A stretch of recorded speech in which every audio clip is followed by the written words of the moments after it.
ಸತ್ಯವೆಂಬ ನಡುಕಟ್ಟು ಕಟ್ಕೊಂಡಾಗ, ನೀತಿ ಎಂಬ ವಜ್ರ ಕವಚವನ್ನು ಧರಿಸಿಕೊಂಡಾಗ, ಸಮಾಧಾನ ನಿನಗೆ ಇದ್ದಾಗ ಅನೇಕ ಆತ್ಮಗಳನ್ನು ರಕ್ಷಿಸುವುದಕ್ಕೆ ನಿನಗೆ ದೇವರ ಕೃಪೆ ಕೊಡ್ತಾನೆ. ಕೃಪೆಯಿಂದ ಕೃಪೆ ಕೊಡ್ತಾನೆ. ದಾವೀದನು ಏನು ಮಾಡ್ತಾ ಇದ್ದಾನೆ? ಯುದ್ಧವನ್ನು ಜಯಿಸಿದ್ದಾನೆ. ಯುದ್ಧವನ್ನು ಜಯಿಸಿ ಆ ಗೊಲಿಯೋತನ ತಲೆಯನ್ನು ಕಡಿದು ಜಯಶಾಲಿಯಾಗಿ ನಿಂತಿದ್ದಾನೆ.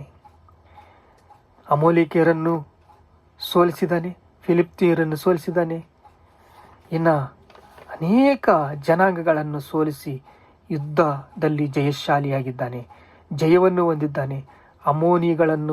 ಅಮೋನಿಯರಂದರೆ ಶರೀರ ಸಂಬಂಧಿಗಳು, ಅಮೋಲಿಕೆಯರಂದರೆ ಕಾಮ, ಪಿಚಾಚಿ, ಕೋಪ, ದ್ವೇಷ, ಅಸೂಯ ಇವೆಲ್ಲ ಕೂಡ ಬರ್ತವೆ. ಅದರಲ್ಲಿ ಇವನ್ನು ಜಯಿಸುವುದರಲ್ಲಿ ಆತ್ಮೀಯ ಹೋರಾಟವಿದೆ.